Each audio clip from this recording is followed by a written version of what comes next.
Welcome to Recovery Talk Live, an ongoing open discussion about psychological, emotional, and spiritual recovery. Our mission is to deliver the message that those who are suffering with emotional trauma can recover. And now, here are your hosts, Dawn and Terry. Welcome back to Recovery Talk Radio. I'm Dawn Maxwell with Terry Liddell. And sometimes we are more toxic than our topics or our listeners after the off-air banter that happens in this room. So, Terry, what are we talking about today? Denial. Denial. It's not just a river in Egypt. Oh, I forgot that. That's old. That's good. Well, I'm old. You told me that I know. earlier. I dusted you off before. Thank you very much. And sometimes irritating, but I still love you. And anyway, I looked it up, the definition of denial with our friends at dictionary.com, us being in the 21st century and not using our big honking, let's hear it, old dictionary. Number one, it says, and you know, I find interesting is it says denial is a noun. Now, noun being person, place, or thing, why would it get so much power? That gives denial power to me that it's identified as a noun. Nouns being a person, place, or thing. Because I think of it more as a behavior. Denial being a behavior, noun being a person. That's interesting. And it says noun in the definition. But does that not describe a behavior, person, place, or thing? Well, I think of, Toledo, Detroit, me, you, our producer, Colin, were nouns. Denial seems like a behavior to me. The fact I deny that. I'm a human being.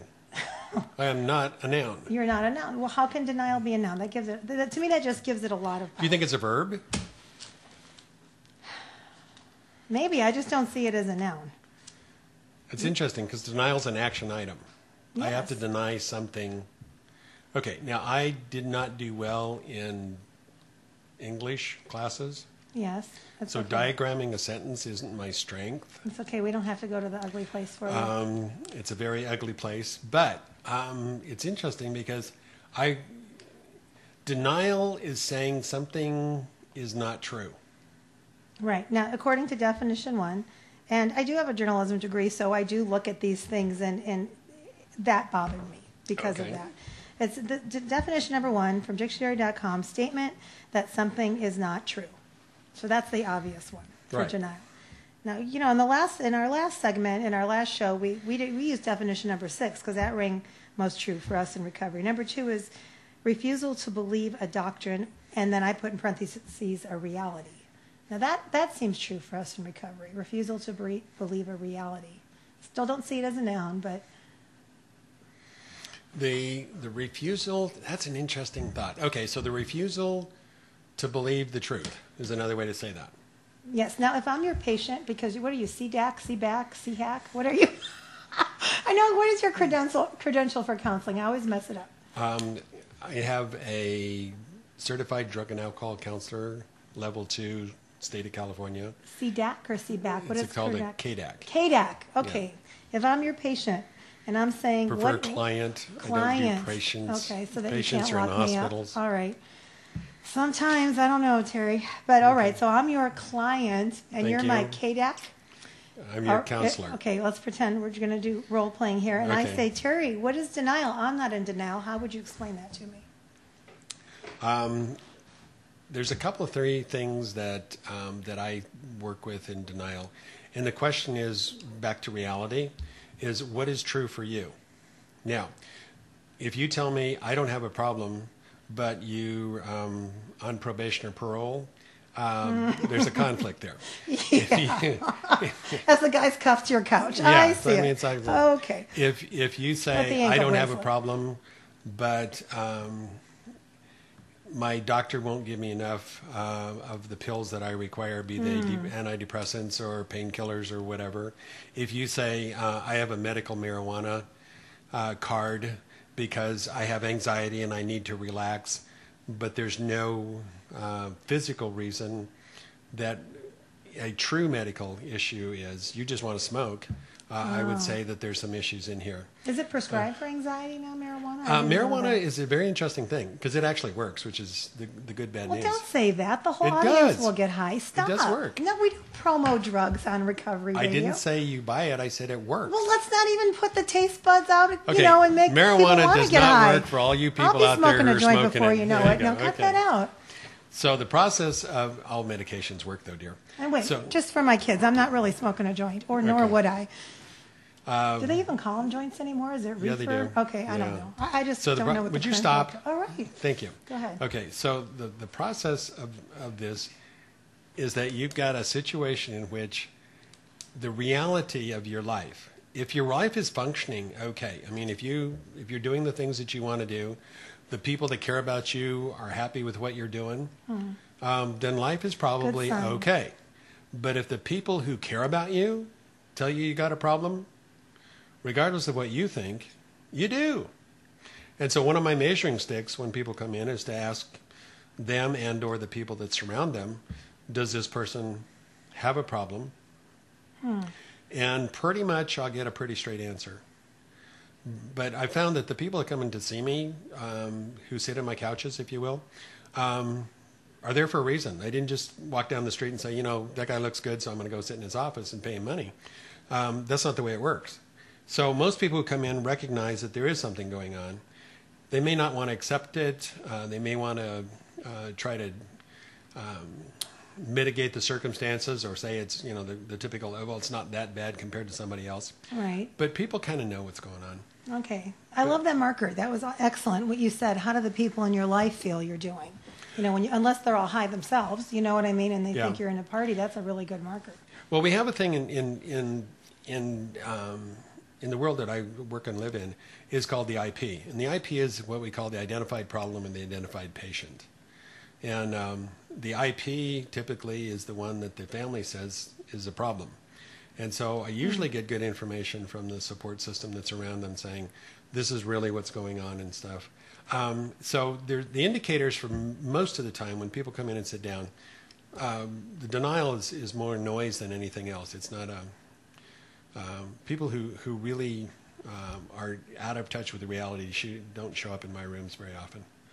Unless they're forced to in some kind of and they boundary usually don't or last very something long like because that. we may be putting them or moving them towards some sort of more severe treatment, more significant treatment. Well, it's interesting that you say the input of the people, the loved ones, is important to see how a person is doing, because I don't know what the laws are like in other states, but here we're in California and we're in Orange County. With the laws, you don't even have the right to speak to someone unless a release has been signed. Now, somebody can fax you information without you speaking back, but I imagine that's difficult to obtain. Well, the basic process is that in knowing that people don't walk in the room alone and deny everything. Usually in the course of conversation, it's like, what does your wife say? What does your husband say? What does your family say? What do your brother and sisters say? Okay, I want to talk to them. And I'm pretty good about getting a release. Yeah. Because it's something that people who walk in, people who come to see somebody who's a counselor, usually realistically want some sort of change. They want some sort of relief. They want something to change in their life. And so often we get permission to talk to most anybody we need to. Plus, I think they're scared of you. You can have that. I've seen the gruff Terry with the intimidating demeanor. I'm not going to work with you unless you get real. Because really, we all have to be in reality about it. So I'm just saying, I could see you strong-arming somebody a little bit just to get those papers signed. If you're asking, do I help convince people, the answer is possibly.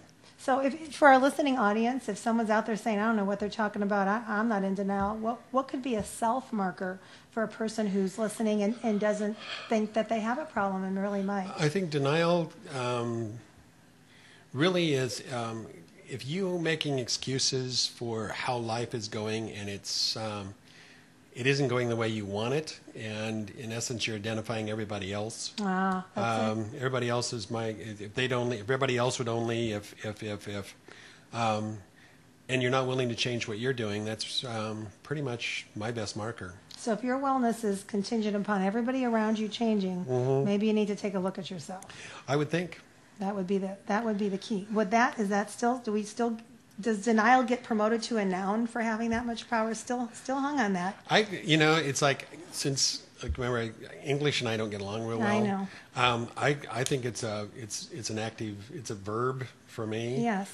Because denial we talked a little bit about ownership on the last show, and I think that's what's going on. Is we're saying I don't own this, everybody else does. If they would just get out of my way, I'd be fine. Really is a lack of ownership. I mean, it's a lack of a lot of things, and responsibility ultimately is where we're going to have to get to, because I believe that I'm the only one that's responsible for my choices in my life. I'm the one who got me here, and I'm the one who has to make the decisions to get me out of here. So I'm going to yell for help a lot in the form of, for me, it's God, Right. and for other people who are sober who will give me a real reality check. Well, in So- reality, ownership comes after denial. You get out of denial before you can take ownership. People in denial Yep. don't generally take it. So Yep. we're not really chronological in the healing process when we're discussing topics. Nope. So you could be, I knew a woman once, many, many years ago on a planet far, far away. And every time I would come to her door, I would literally, she didn't have a shopping problem. She said, yet there wasn't one time in the years I knew her, I went to her house where I wasn't tripping over Home Shopping Channel packages on her porch. And then, there was just so much she would bag it away. And I always like to give other examples so everybody thinks we're not just talking about drugs and alcohol, that denial can be shopping, denial could be, credit card usage, financial issues, sex addicts. I mean, it's far beyond what people think is the obvious, the drunk on the corner. It's here in Orange County. I always say we wear the pretty masks and the pretty hats and everything looks good, and then people are offing themselves because they're in so much pain. Well, I think you're right, because number one drug sold in Orange County, California is Antidepressants. antidepressants. Okay, so why are people depressed living in the garden spot of the world? Yes, we're even better than New York. So why do we struggle with all the stuff that's here? And I think in many ways it's denial to the truth of what life is and what we have to deal with. Well, we're in the bubble. It's a Yep. facade here. It's beautiful. I mean, I come from Detroit. It is not a pretty bubble. I mean, geographically, aesthetically, you look at Detroit, where I'm from, and you look at Orange County. And I remember one time my sister came out to visit, and she said, "Oh, your freeways are clean. Why is there art and not graffiti?" Because, just not having seen that. And somehow, I don't know, do you think that feeds people that they need to buy into the aesthetics that they're living in? I think so. I think that Orange County says, if you live here, number one, we're one of the wealthier counties in the United States to live in. So I think by default, we're expected to be have our act together, if you will. And Wealth monetarily. yeah, you're and saying. My wealth well, comes in at least the showtime. Right. I look good, but I'm hawked to the gills, and so I really don't have wealth, or I don't have a lack of anxiety because I'm trying to figure out how to make all my payments. So I think in many ways here in Orange County, we're pressured to look good versus be real. And I think that's one of the things that I see a lot, is that people being real in the recovery process, being real, being transparent, isn't easy, and it's very scary. It's frightening. I Yeah. would say alarmingly frightening. One of the things that Bob, my sponsor, used to tell me, he says, when you can stand in the middle of the field naked and it doesn't bother you, you're pretty healthy. Wow. And until then, you're living in a world of denial. Yeah, well, I know for me, with everything in my background, just speaking the thing that's hurting me the most diffuses it and takes away the power. It really does. So this all makes me think, as we wrap up this show today, of the Michael Jackson song "Man in the Mirror," and I don't know all the lyrics, where you really have to take a look at yourself, and if you're looking at other people having to change to be well, bada bing, bada boom, there goes your denial. You're in Well, it. I think, actually, we're not finishing the show. We're just doing this segment. Are we just on our segment end? Yeah. Okay. So you're getting a little ahead of the we just curve. go on and on. Sometimes I don't know when we're at okay. a beginning or an so end here. let's do that. Let's pick up after the break. We'll come back and talk a little bit about denial and acceptance. Accepting the denial and what that looks All like. that stuff, right? Okay, it's Dawn and Terry here live on Recovery Talk Radio. You're watching Recovery Talk Live. If you would like to contact Dawn and Terry, please send your email to recoverytalklive@gmail.com. If you have any questions, comments, concerns, or insight, we'd love to hear from you. Again, send your email to recoverytalklive@gmail.com. And here's a quick preview of one of our all-video live-action episodes. Well, definition of safe people. If you know one, I don't know. I actually know one. You do? I do. Can I have their number? Because Yes. Okay. It's my office number. I've got you on speed dial. Yes. now. Okay. So good. Okay. Learning to be safe was something that I've learned. I am safe, a lot. So define it. Define well, what safe that people, is. For Doesn't me, a mean you're safe not carrying a person- weapon. No, safe people for me, the simplest definition I can come up with is somebody that you can trust and believe in, and is consistent in their dealings with you. Our all live action video episodes will begin broadcasting after just one episode, so be sure to stay with us.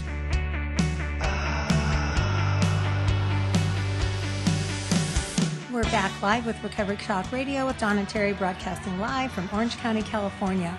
And I just want to say, Terry, something we never really discussed before we go into acceptance is that we don't have all the answers, you and I. We are just broken people who have walked the path. Well, you know what? I think that's important. I think people should know that. We're still on a journey. Yes. And I think the difference is we've got a little mileage, and that's about all. I often tell my clients that, I'm 15 minutes ahead of you on a good day. Yeah. Because even though I have 22 years of sobriety, what I've learned in my journey is the things that I did on the first day of my sobriety are exactly the same things I have to do 22 years later. Wow. And I'm better at it. They're far more comfortable with it. But I have two basic rules, and this is no joke about my recovery process. I took the 12 steps and kind of distilled them down into a couple things that work for me, because I hate complicated stuff. And one is don't pick up things that could hurt me. And so therefore, good rule. Yeah, there's a lot of things I stay away from, because anything that can hurt me, I don't want to get near it. The second thing is don't run around with Dumb and Dumber. And what I mean by Dumb and Dumber are people who don't support my sobriety or my recovery program. Toxic people. Toxic we call people. toxic people, Yeah. unsafe people. Unsafe people, exactly.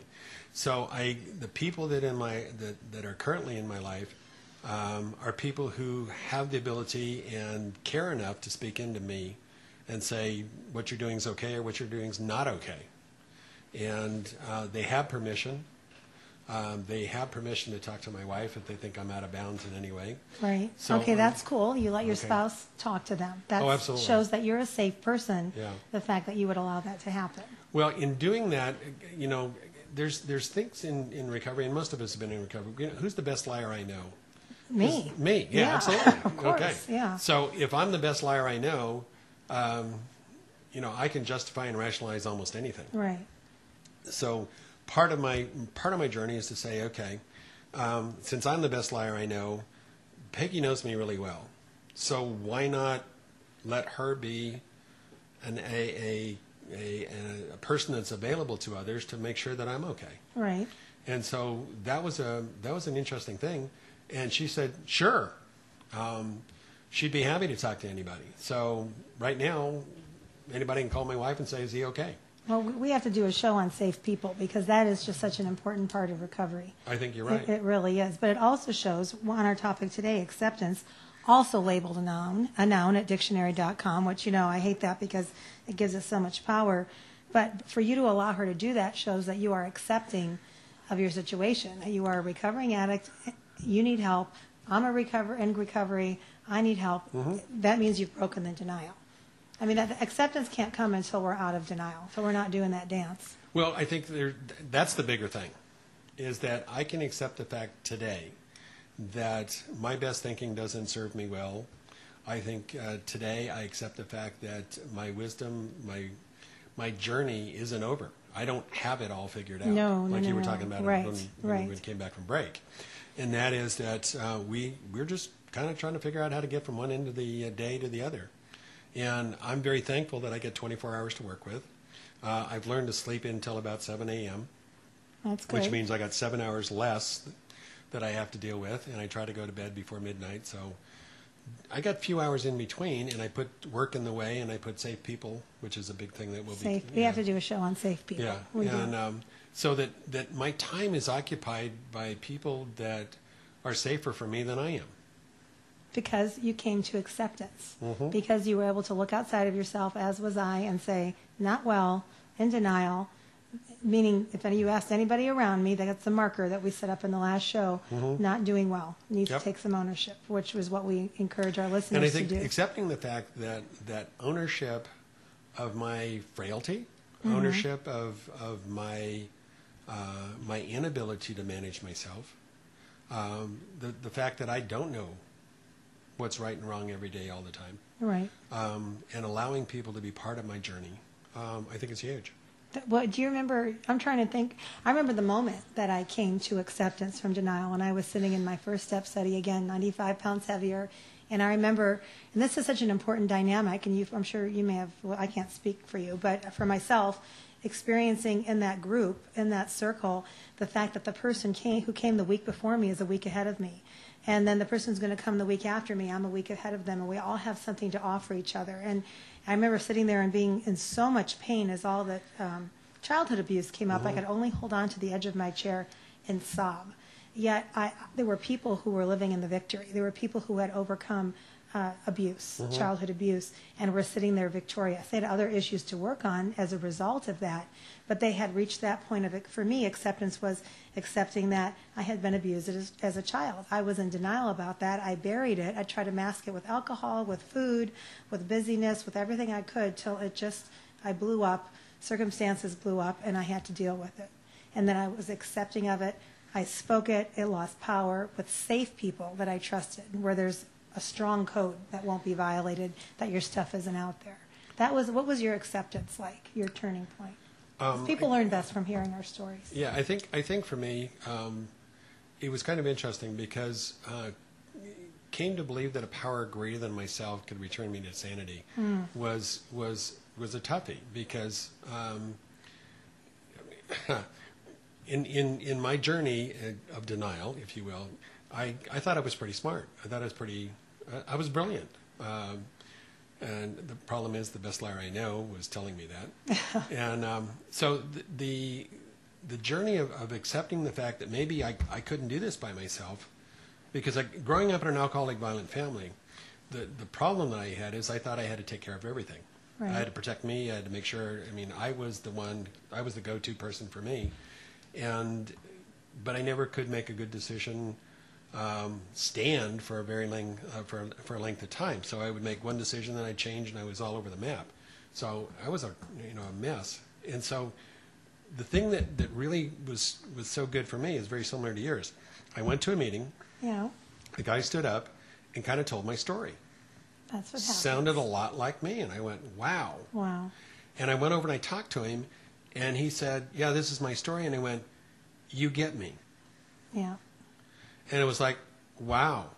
That's the magic. That's the magic of the meeting. It's like, okay, so you can kind of identify with me. And it was like, okay. And like you said, he was ahead of me. He had some sobriety. On the journey. And I thought, yeah, well, if he can do it, then I can do it. Yeah. And that's the magic. That's the part where you go, okay, I'm not alone in this, which was huge for me. Because I think in many ways in our early recovery process, with anything, we think we're the one. We're responsible. We have to take care of it. We have to figure this out. And for me, that accepting the fact, being aware of the fact that I wasn't alone in this one, was really good. But it's different how you can, growing up in an angry alcoholic house also, you came out trying to control it, and I came out frightened. So, we can come out of a similar situation with different symptoms. I can come out the codependent, and you can come out the repeating the alcohol thing. It doesn't mean the hurts are of less value or less important, or just because, I maybe wasn't publicly drunk, that my issue is not as big, because it's all the same. And I always say that just to encourage people who aren't out there with a substance abuse to not think that they don't have a problem. And I know for me in the meeting setting, hearing that I wasn't alone, I was always looking for a group. I say I'm a groupie. Where do I belong? I tried to get married the first time thinking I'll be part of the married people group. I'll go do this and I'll be part of the church people group. I'm a groupie, always looking for a group. But clearly the recovery groups are the only place. The broken people group, that's me. The broken people group trying to get it right. And that's a huge place of acceptance. Because like you said, you fit in. Well, I think that's the thing, is that we're all broken. All broken. We're all broken. No one listening to us think that you and I do not think or know that we are broken or have any or all of the answers. Well, the people that I meet in my life, I'm involved in a pretty cool program, a ministry program in which we're working with human trafficking, and in that process, meeting people who are pretty amazing who are helping the awareness level and all that stuff. And we start talking, and I mean, we're talking about people in Newport Beach and all the other stuff. And we start talking, and they're hurting too, and they identify with this pain. And it's like, so I think the thing that's good for me is that we're all broken in some way. We're all dented in some way. Right. We're all got scars. Everybody if you will. walking on the face of the earth. And so finding safe, back to the safe people stuff, and accepting the fact that I'm not weird. Right. I'm not strange. I'm not the alone one here was probably the best possible thing that could have happened to me, because I felt like, back to you said, I felt like I'm not alone. Right. And so I'm part of a group, but I also have the opportunity to associate with people who understand what healthy means, what wise means, And want to know, Yeah. and want to pursue wellness. and so their goal, similar to my goal, is to have a better lifestyle. Right. To look at life and take it on its terms and enjoy it. I don't know if Scott Peck wrote a book, The Road Less Traveled, a long time ago. A long time ago. Long time ago in the 70s. But the opening sentence in the book is killer. It says, life is difficult, and there's a period. And he goes on that first page to say that if we can accept that life is difficult, then we can stop and start to smell the roses. And if we just focus on the fact that life is difficult, then life is difficult. And I think that's one of the things in acceptance that I can stop and smell the roses, because it is tough out there, but so what?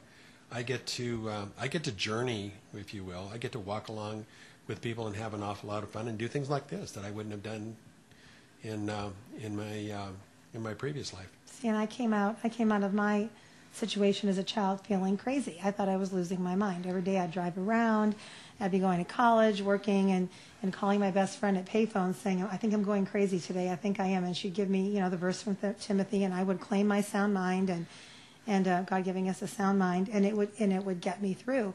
And a doctor told me once, because I remember feeling so overwhelmed as those feelings were coming up, and I was having to accept, my childhood and the things that had happened there. And the doctor looked at me and said, Dawn, I never have had, if you think you're going crazy, you're not, because the people who are don't think they are. So every time you think, I'm going crazy, I'm going to lose my mind, means you're okay.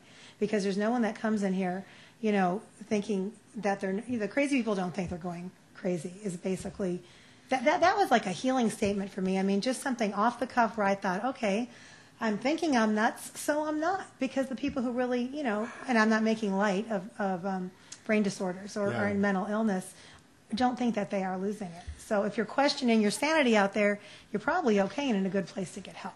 It's funny you say that, because one of the most significant things that I learned from my early recovery, and I was having an argument with Bob, my sponsor. Poor Bob. Bob's been beaten, kicked, abused. Is. Bob's, love to have Bob one day. Yeah. But the funny thing, he said to me, one of these days you'll figure out that when you understand it's okay to not be okay, then you're okay. Different way of saying it. And That's I went, right. Yeah. What are you talking about? And he said, when you figure that out, and I did one day. I figured out, I'm okay. Right. I'm freaking out. I'm struggling. I'm yelling. I'm screaming. out. I'm doing all this stuff. But you know what? I'm okay. I didn't pick up something that could hurt me, and I wasn't running around with Dumb and Dumber. And something that could hurt you could be a charge card for somebody who wants to shop, or porn for somebody who's a sex addict. I don't want people to picture violent weapons, in the street every time we say that. It could be whatever your food, whatever your drug of choice is. I'm working with a lot of addiction stuff and a lot of pornography and sex addictions right now. It's big stuff. So anyway, it's interesting, because one of the things that's happening, I see, is that people are accepting the fact that there is some trouble out there, that there are some Big problems trouble out there, and they're coming forward. And I think that's huge. It's that huge. people are saying, it's okay to not be okay, and therefore I can go get help. I can do something about my discomfort here. I can do something with my denial. I can do something with the fact my life isn't working well. Right. And I think, to me, that's huge, because we're in a situation, or in a time in the history, I think, of California or Orange County, Right. in which some of the plastic, some of the fake It's and melting. phonies, They're melting. The Botox is not holding up. No, I think there's not. some Joy and Mudville here. So it's true. It's true. And I just think it's cool that in our culture right now, we are at a time where we can say, yes, porn is a huge problem for men. Shopping is a huge problem for women, and we can just, my goal is just to educate people that it's more than just drugs and alcohol. That could be numbing you out, but I think we should talk about safe people next time on our next show. I look forward to it, so Should we we'll do have it? some fun. Yep. Okay, join us next time on Recovery Talk Radio live with Dawn and Terry, broadcasting from Orange County, California.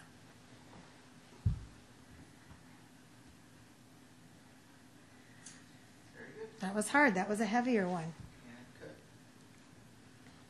It was.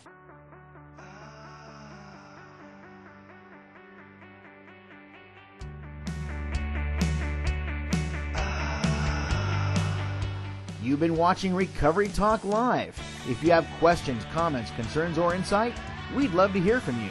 Send your email to recoverytalklive@gmail.com. That's recoverytalklive@gmail.com. Look for new episodes every week, and thanks for watching Recovery Talk Live.